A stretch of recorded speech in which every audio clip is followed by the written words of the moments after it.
Hello, everyone, and welcome to this session, AI for Impact. So, how business and logistics teams can start using AI today. I'm very excited to be presenting this session in partnership with 3M Works. Thank you to Ma'am Gemma Garcia for partnering with us. And I am Nicholas Kelly with Delivering Data Analytics. And we're going to be going through this at a reasonably quick pace today. I expect it to go for about 30 minutes of me giving you some of my thoughts and perspectives on AI, with particular focus on logistics, but also applicability to really any field or any industry. We're going to have time for Q&A at the end, so if you do want to ask questions, feel free to put them in the chat, and I will answer them at the end. So I'm going to keep going right the way through, but we will have plenty of time for Q&A. So don't worry about it. If you got questions, we have the time. We're not going to run out of time for those. So with that in mind, a little bit about myself, why you should listen to me, and why I have some perspective on AI and particularly the focus in the Philippines and logistics. So I've written a recent book I released, How to Interpret Data. You can buy that anywhere, and Delivering Data Analytics is the name of our company. And this is a book I wrote in 2021, which is the end-to-end life cycle for analytics. So if you want to do anything with analytics, particularly on an enterprise scale, that book is covering those details and those topics. And I have a new book on the way soon for AI, AI for analytics teams. So how you upskill your current data or IT teams to make them more effective by leveraging AI in their organization. I used to work in Singapore some years ago, many years ago, for Deloitte Analytics, and I was on the front lines of implementing analytics solutions. And since then, we went to the US, where I worked with Deloitte Consulting. And since then, started our own business called Delivering Data Analytics quite a few years ago. And we are now operating in the Philippines. So we bring a global perspective to AI and analytics. We focus on obviously the consulting side of it, but also training and enablement. So I'll be giving you all of that. It'll be a very practical discussion today. I tend not to do a lot of theory. I tend to focus on the stuff that actually works, because we're living and breathing it as a consulting firm. So with that in mind, let's kind of base ourselves or get a baseline for what is AI, because there are many different perspectives on what it is. You know, some people think it's ChatGPT, and well, you're not wrong, but that's a subset of it. And some people think it's pure data science, but there's many other applications. So I want to start the session with just baselining what is AI. And I'm going to keep it in a fairly high perspective. I'm going to look at it from three different angles.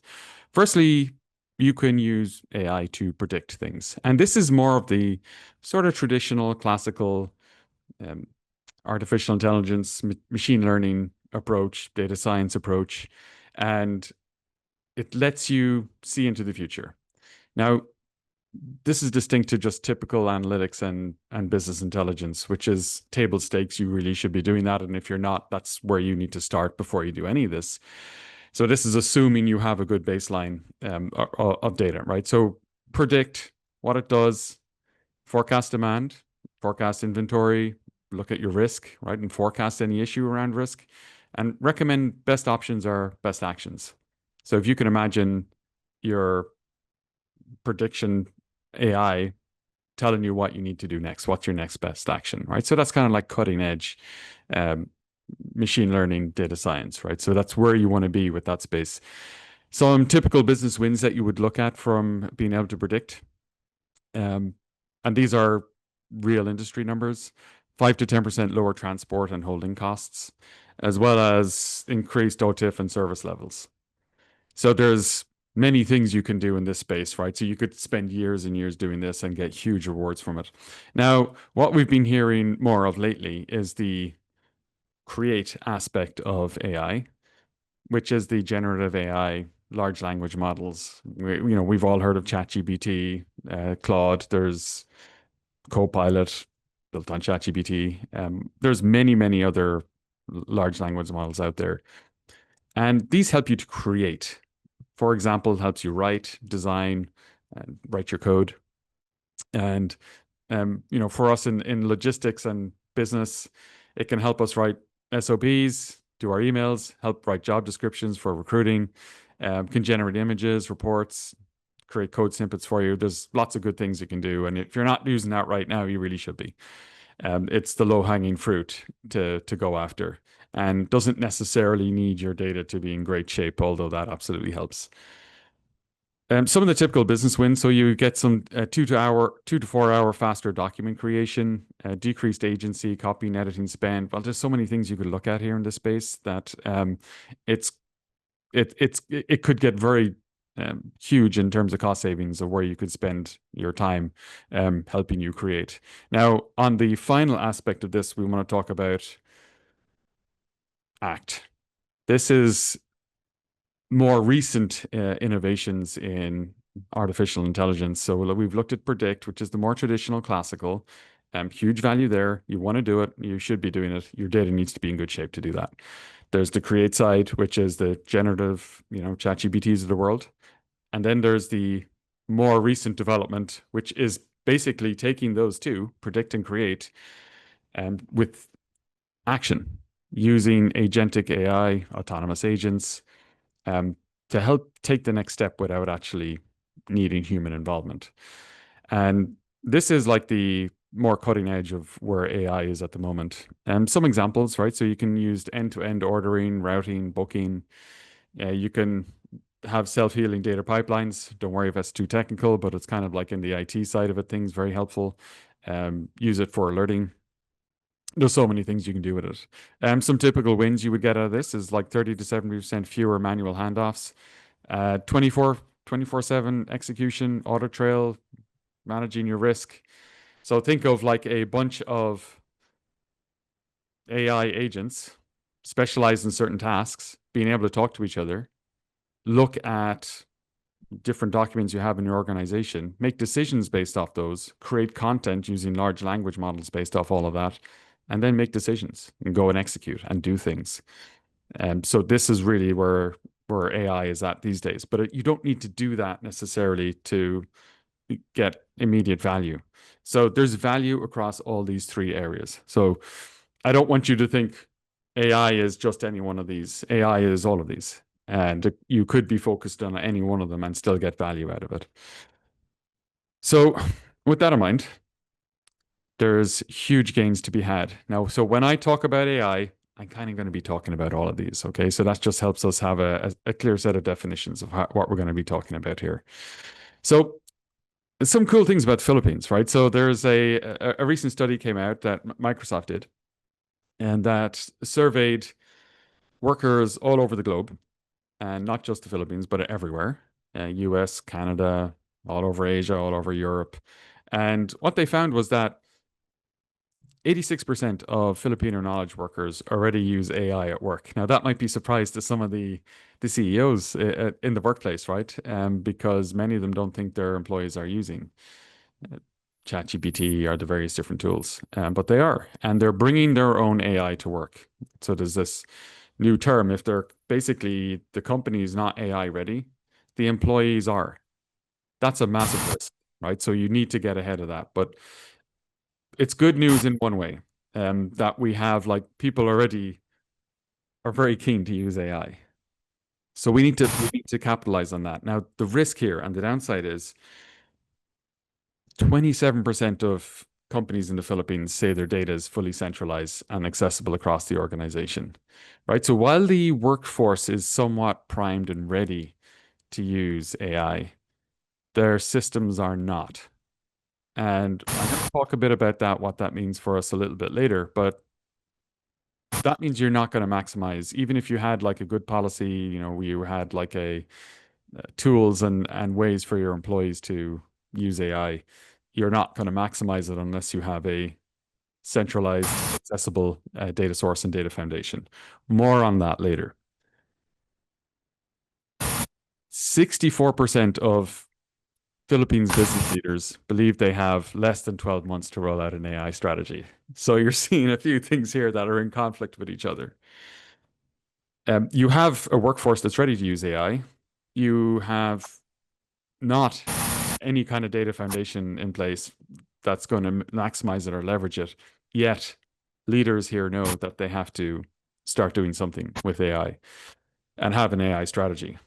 So, what this tells you is there's a willingness on both sides, the employee side and the leadership side. Where we're lagging behind is on the infrastructure side. So that's a major concern and something that we just have to keep in mind. Okay, so moving on, there's work to be done. We have 92% of companies are boosting their AI budgets, but only 1% of those are at full AI maturity. So what does that tell us, right? So there's a very small percentage of organizations that are actually using AI in any kind of meaningful way. And even though employees are using generative AI 3 times more than their employers think, what does that mean? It means it's just huge risk. There's immense risk that if the employees are bringing their chat GPTs into work, it's not being governed, it's not being maintained. So there's the risk of exposing data to the world. And 80% of enterprise apps will have and be shipped with built-in AI by next year, right? So we need to get on this. If you're not using AI right now, it's probably going to be forced on you in some way, shape, or form by next year, if not already. If that's not the case already. But there are so many benefits to doing it, right? So, from a global perspective, if you are using AI as part of your business strategy, you're going to have 2.5 times faster revenue growth. So who doesn't want that, right? So there's huge benefits to doing that. Cebu have been doing this for, well, 2 years now, since 2023. And that's why I wanted to define what is AI at the start of this session, because if you think it's ChatGPT, well, it's not. That's one small aspect of it, but they've been using machine learning since 2023, probably before that as well, to optimize their flight plans, right? And if you're not familiar with machine learning, so machine learning is a way that you can take historical data that you have in your organization and elsewhere and look for trends and patterns in that data. And the computer and the algorithm does this. It's not necessarily a human doing it, and looks for ways to optimize. Looks for patterns, right? Can we, in this case, come up with better flight plans that's going to help us save fuel? And they had substantial fuel savings, which obviously translates to immediate savings in dollar spend. So huge upside to doing this. And another example in logistics is UPS. So they did something roughly similar because they're also a logistics company where they looked at all their routes or their routing and used again AI and machine learning to optimize those routes. And that had huge savings. So 300 to $400 million in savings. Obviously, it's at huge scale, right? They're a global company, but if they were able to optimize their paths and planning, again, immediate dollars to be saved here. And that's the beauty with AI and a lot of the advanced analytics work is that you can measure the benefit in terms of dollars quite a lot easier than in other applications, right? Let's say in IT, you might be deploying a new data center, or putting all your data in the cloud. It's hard to quantify that value. Whereas a lot of the AI and analytics work, you can quantify it in terms of cost savings at a minimum, but then there's other ways that you can also quantify it. So that's all good, right? That's all the good news, right? That we need to be doing this and we need to be mobilizing quick. However, in logistics, you have a huge opportunity. It's one of the spaces where you can actually have the biggest ROI, or there's the most opportunity for ROI if you're going to use AI. The thing is, you need to start using it now before your competitors do. And if you look at some of the applications for this, you can have like a 5 to 10% drop in line haul and last mile transport cost. So some of those case studies that from UPS would see up to 20% better OTIF, and then 15% lower overall logistics costs. So who doesn't want that, right? So there's basically money sitting on the ground for you to pick up with AI. There's so much you can do. So the benefit is going to far outweigh the cost of implementing some of these programs. Now, 68% of these companies in logistic companies are already seeing improvements, right? And they launched their first pilots less than 12 months ago. So it's not like they've been doing this for years. They've started within the last 12 months and are already starting to see the benefits from even just getting started with a pilot. So there's opportunity there for you to take. And then firms that are running on AI right now, if they have a unified data platform, so what does that mean? All their systems are talking to each other. So for example, you are able to link your planning data to your execution data to your analytics. If you can do all of that, you're going to see a 3.5x higher adoption and ROI from your AI investments. So there's lots of reasons to do this and to do it now, to do it quickly. So I wanted to share with you 4 initiatives that you can do now to get started and not wait for, you know, huge, massive data strategies, a huge overhaul of your data infrastructure. You should start now. And there's things you can do right away that are going to help you start to see some of the value in this. So invariably, you're probably going to have to do some work around your data. But you don't have to re-architect everything. You could do a 4-week data foundation sprint and use it to basically set yourself up for doing a pilot. So let's say you had an idea for a pilot you wanted to do in your organization, and it doesn't have to be around logistics. Like let's say you wanted to do you wanted to predict the cost of attrition in your organization. Well, then you could just put together the data that would support that. So you don't have to get all your organizational data in one place, but you could get the data that would apply to this use case in one place and make that easily accessible, clean it up, improve the data quality.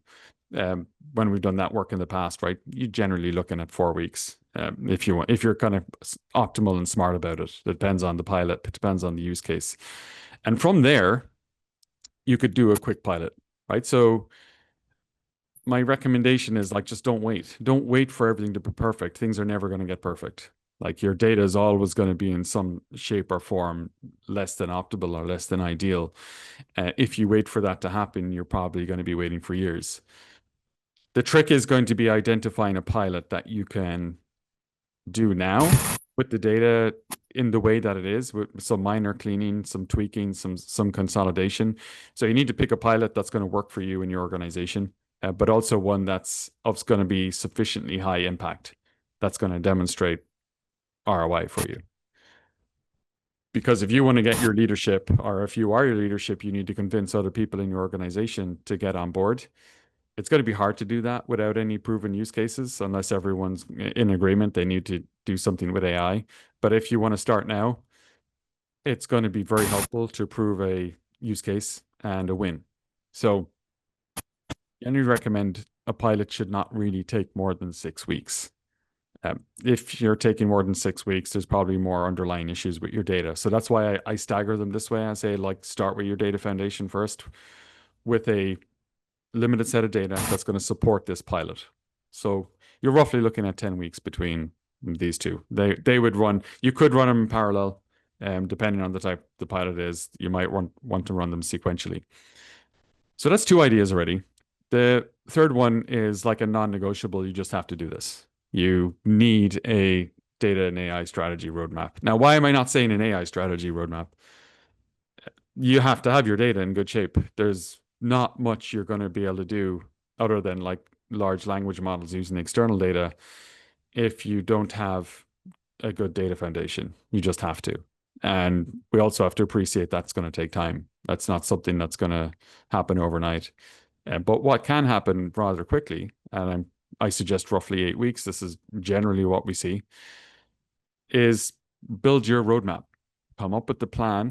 You obviously have to have a lot of conversations, do a lot of workshops, figure out what all your departments are doing, what they want to do, bring everyone together and come up with a roadmap. And it needs to be flexible, right? So if anything we've learned from the last few years, If you build like a AI strategy that's sort of set in stone for the next 5 years, you're guaranteed it's going to fail. It's almost 100% guarantee it's going to fail. It has to be flexible. It has to adapt, and it nearly has to adapt almost on a quarterly basis. That it would need to get revisited. So your roadmap is not like a fixed thing you're going to build in 8 weeks and then stay the way it is.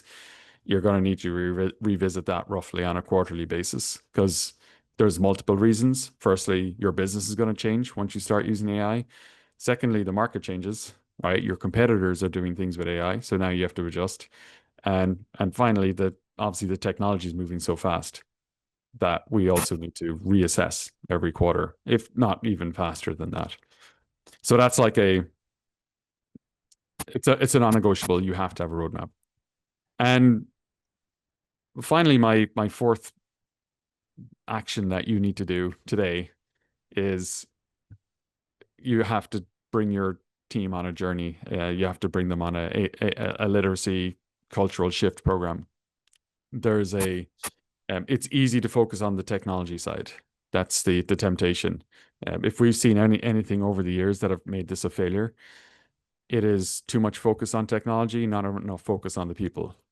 I would nearly say start with the people first and then focus on the technology, but you could do them in parallel. But the one major takeaway I'd like you to get from this is that you cannot ignore the culture in the organization, and culture takes time. Culture is slow. Technology is fast to change. So the sooner you start on the cultural aspects of it, the better. It's going to move much more smoothly for you down the road. A lot of pilots fail. A lot of AI and analytics initiatives fail largely because not the technology, but the people, the culture in the organization. So I've given you four takeaways you really should do now. But I want to talk a little bit about like what it looks like to go from a pilot to a large scale enterprise rollout. And there's a lot of things you have to be looking at. So the first thing, obviously, you have to talk about strategy. We touched about on it just there. You have to have a good roadmap, and you have to have like a means to execute against that roadmap. So it's one thing to have the roadmap, but it's another thing to have the actual strategy you're going to execute against. But then you also need process, right? So you some of you probably remember from years ago, the promise of analytics that it could transform organizations, right? So on digital transformation and all these terms. And many companies didn't transform because they didn't revisit their business strategy to use analytics. And the same thing's happening now with AI. It's like on a sort of operational level, tactical level, some organizations are starting to use AI. But if you actually really want to transform your organization, you have to revisit everything. You have to revisit, obviously, your business strategy, but you have to revisit all your processes as well because it's like it's all on the table. It can all be redone. Many of your processes can be, at a minimum, automated now, um, but there's the potential for using agentic AI in these as well. And that then brings you onto your people. Culture is hard. Out of all the things that you can work on with AI, the people side is going to be the hardest side. And obviously, people have fear of AI right now. They're concerned. They might not know what to do with it, especially if there's no policy, as we saw earlier. Many people are using AI in spite of their organization not having a AI policy or a framework or even the tools available to them. So there's a lot of things that you have to be concerned about on the people side. And then, of course, there's the technology. Um, there's many tools out there for using different types of aspects of AI. And I think one part of this is when we've seen companies fail, it is because they don't have a good organizational model around how to execute both the technology side of it, but also the people side of it. So organizations that don't have a chief data and AI officer tend to have struggle more with the adoption of AI. And you also need that structure in place because you need governance around the data. You need a leadership perspective and buy-in around how to manage all your data and to get it in the shape that needs to be. Because that's quite hard work. I would put that second after the difficulty of working on the people side.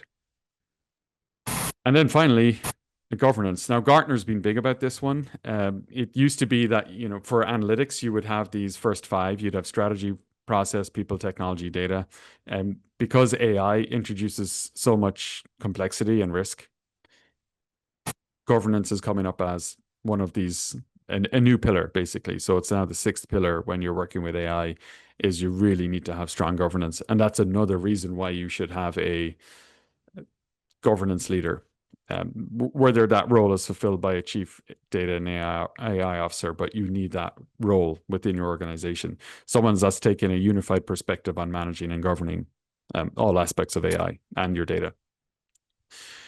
So breaking this down a little bit more, right? There is obviously a lot of detail you can get into with each of these areas. And I'm just going to quickly touch on some of these for just a high level perspective. So when we're talking about strategy, some of the things you want to look at is you obviously need a new business strategy, right? You need a new vision. You need new ways of measuring value within your organization. There's just so many things on the table that you have to look at. In terms of process, again, everything's up for grabs, right? So looking at different types of use cases that you have, how you can prioritize those use cases, and how are you going to use AI to tackle processes within your organization. And logistics is so ripe for this. There's so many things you can do. On the people side, right? So there's a governance aspect to it, but there's also an organizational aspect. How are you going to reorg?